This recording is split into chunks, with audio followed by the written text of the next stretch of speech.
aisle. Yeah. And so that section over, their fans just kept looking at us. Yeah. And I'm just They don't like, care.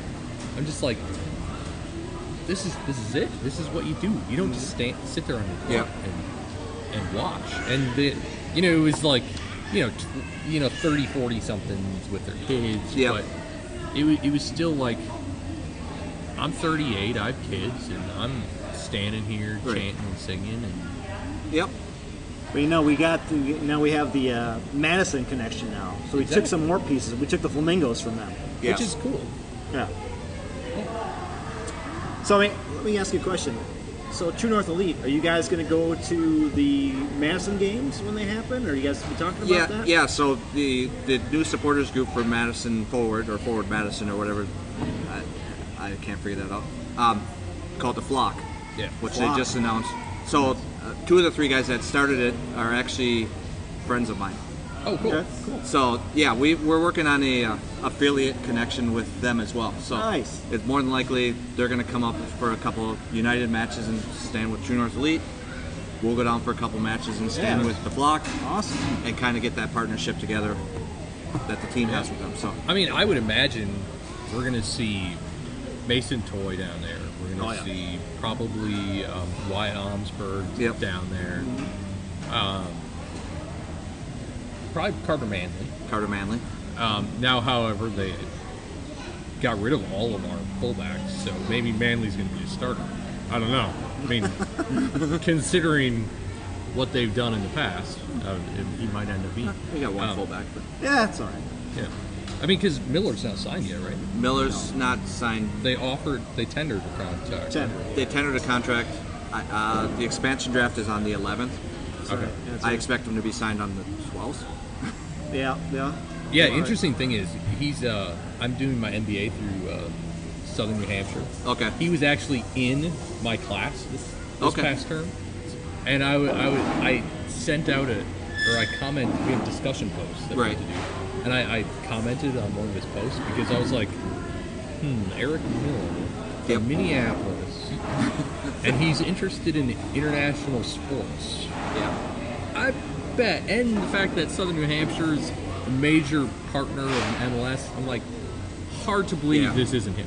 And so I responded to one of his posts, and I just put Coyle at the end. Yeah. He didn't respond. I kind of, that was literally week 1, and it's now, the class is over this week. Yeah. I was a little disappointed, but it's still kind of interesting. I hope he sticks around. Yeah, me too. I think he's a serviceable fullback. Well, you didn't think so when we traded for him. That was because of Sam. I know. I liked Sam. I know you like Sam. I'm still pissed. I know. And the fact that he has been re-upped by Colorado makes me even more pissed. Yes. Because he worked out for them. Mm-hmm. So, anyway. Yeah, so, I mean, just getting back to Forward Madison FC, I mean, I have to admit I hadn't heard of them, but, I mean, they're new. They are... Yeah. It's inaugural season. Upcoming season. And they have 2 connections to Minnesota United, right? They have the GM or VP knows Manny. Yeah, something like that. So the VP, I think he's the VP, Peter Wilt. Yeah. So he started in the 11, which was an NSL, non-USL. He helped start Chicago Fire. So he's a long-time soccer guy, and he's known Manny for decades. And before that, he knows Buzz as well. So it's that partnership, as soon as they announced that team, it made sense. It made sense, yeah. So we'll have an opportunity to go and see some young players play. Yeah. It's too bad the season doesn't hang over into October. Does it not, like, they're USL, they'll be part of USL 1 or USL 2. USL 2, okay. Yeah. And but that season runs concurrently, more or less? More or less, yeah. Runs, mid-April to mid-September, I think. Yeah. It's too bad that it's not over Halloween, because it would be fantastic to be able to go to Madison. Oh, God, could you imagine Halloween and Madison? I guess I haven't been down there in years, but Halloween 2001, there was, like, tear gas. Oh, I bet. Oh, yeah. It was pretty impressive. Madison, Wisconsin. Stevens and I actually, years ago when I think we were just 21, 22, we went down to the Quad Cities to see Joe Mauer play for the single A affiliate River Bandits. Okay. And that was cool because, like, as a Minnesota Twins fan, they get Joe Mauer, they draft him, and then we get to go watch him play minor league ball, and then we get to see him kind of grow up into the superstar he became. So with the Madison thing, I'm kind of excited because I can go see some young, talented guys who will probably be on the Loons at some point, and have a good time. For me, being from Wisconsin, and it's just kind of a cool. They don't have an MLS team, and moving to Minnesota, it's the one team that I can actually support without having, feelings of betrayal. Feel bad. Yeah. Like your Packers and your Brewers. Yeah. So I mean, it's a cool connection. I really like it. It should be interesting. Yeah. And it's about time.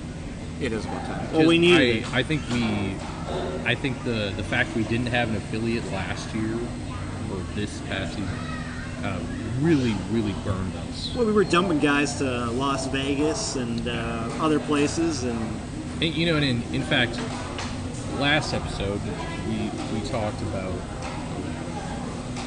2 episodes. We talked about the roster moves. Yep. And I really felt like Pangop and Bertrand and Co. could have been something, but we hung on to them because we had no place to send them for loan. Yeah. Yep. And so they're dumped off and cut. And, I don't know. And then you just, with this, you'll get the freedom of being able to call these players back anytime you'd like. Yep. Yeah, I think they said 24 hour, 48. 24 hours. 24 hours, yeah. And then being so close, I mean, they can be there like right away. I mean, if you wanted to fly, it'd be Half-hour 25 flight. minutes. Half-hour flight, yep.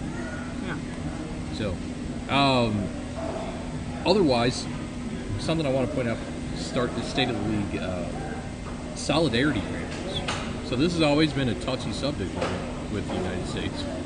Because, of course, there was a lawsuit years ago against USSF where in the settlement it was determined that solidarity payments were illegal. Mm-hmm. And so USSF has always said academies, development clubs can't get money from the sale of players. Yep. Right.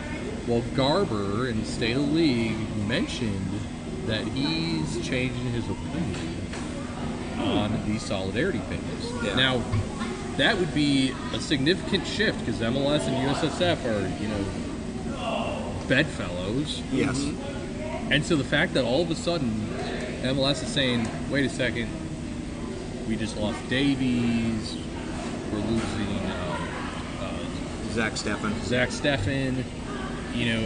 Adams, right? Adams? Tyler Adams. Just left for Leachburg. Yep. So all of a sudden, MLS is starting to lose these developing players, and they're not getting as much compensation as they probably could if we participate in solidarity payments. Yeah. So I think that's kind of interesting because it's a departure from USSF. Well, I think in that article, Garber stated that, the MLS had previously been about like hoarding players and keeping them in. Now he's saying, well, I think we got to switch it up a bit. We got to let players go. They want to be and get players back, and they want to be sellers and buyers at the same time because they were just buyers for a long time. We like to get players and keep them. Yep. And being a selling league, that's another one of my notes. That's huge. You've got like Argentina, Brazil, they're selling leagues. Yep. Look at their national teams. If you can develop a player that is valuable in Europe, your national teams do pretty well. Yeah. And if we can get to that point, and I think we're starting to. We are. It's possible. Yeah. It's a slow growth thing. Yeah. We wanted to be hoarders for a long time. We're now 22 years old. Yeah. It's about time. We got some good players that we grow from the United States, that we could sell off. Absolutely. Yeah. Maybe someday one of our U12s. Now, let's go. We had a U15, I think, goalkeeper that made U.S. team, didn't we? Yes. Yeah. So maybe one day we'll have a U15. Him, I don't remember his name. Maybe he'll sign with Chelsea. Maybe. You never know. You never know. Or Arsenal. You never know. It's so crazy. I mean, soccer is so behind the 8 ball in the United States in terms of growth of good players. Because kids, like I played soccer for 7 years, right? I didn't want to be a soccer player when I grew up. be a baseball player. That's America's sport. Yep. You know, I was too small to play. But you couldn't hit a ball, and you couldn't. Right? I couldn't hit a ball, so they put me in cross country, and that was it. Yeah. Because I could run really fast. But soccer, you know, you get these kids growing up. Look at my 6-year-old Nora, and she loves soccer. And then I look at the women's stuff going on now with the league, and it's kind of starting to grow. And she could potentially, if she wanted to, become a professional soccer player. Okay? Back when I was a kid, no, you didn't. You weren't going to go to Europe. Right. What Americans went to Europe to play soccer? You know, very few. And there was no really MLS at that time when I was. Lexi did. Well, Lexi, yeah, one guy. Sorry. Yeah, that's okay. So I think we're kind of growing the sport into now kids can see that you can become a major league soccer player. You know, so okay. Yeah, I mean, I think it's a good thing. Yeah. I think Major League Soccer has been a little bit too focused on, is it money? Something that they think that they can just manufacture money out of the thin air or something. So I think the fact that they're looking at these solidarity payments, looking at becoming a selling league, it's still focused on money, but now it's focused on that other area of money where it's like we need to develop these players to make them. Yep. That's important. Yeah, We need to grow. Yeah. We need to grow. Stevens, do you have the list of upcoming dates? I do. What's going on here? Can you list those off again? We got Today's an important day. Yeah, we've got a couple things happening in the very near future, actually. Today's literally a very important day. What's today? Why so? How so? It's the half-day trade deadline. Is that today Oh, or it's tomorrow? half day. It's today.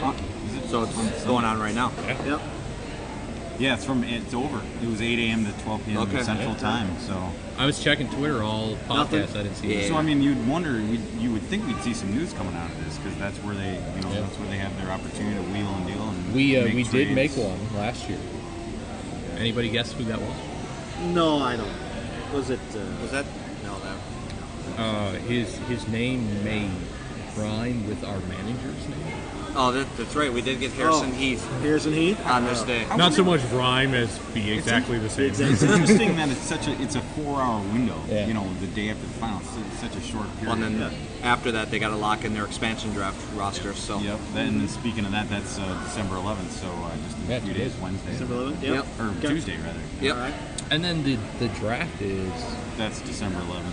11th. So our next episode, the draft will have happened. Yep. Well, next episode will be right before Christmas, so we'll know about the draft. Maybe, depending on if you're going to be here or not. Yeah, it's all. My company does a week off. Yep, in the next 2 weeks. So yeah, the expansion draft is the 11th we mentioned. Then the day after is the waiver draft. Basically, any players who have been waived, if they don't qualify for the free agency or re-entry, but like typically young players, maybe new to the league.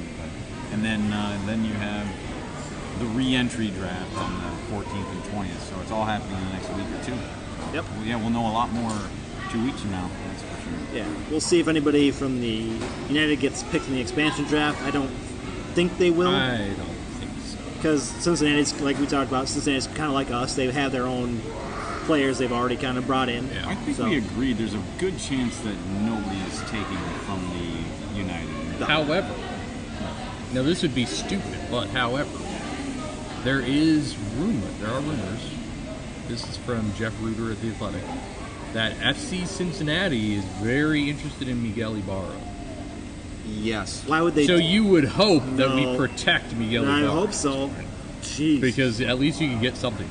that would just be a dagger to the heart right there. As we've discussed, it would be suicide It would be. for them to let him go. I mean, you look at they have 11 players that they can protect. If they want to get some, even if they end up trading for him or making a deal, why wouldn't you protect him? Because then you lose him for nothing if you don't choose to protect They him. can't One afford of to their lose 11. Miguel Ibarra. I can't imagine 11 players that they, because they don't have to protect They can't. the United. They don't have to protect designated players.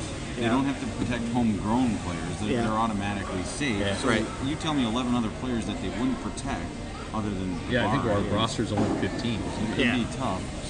Yeah. 14. 14 if they sign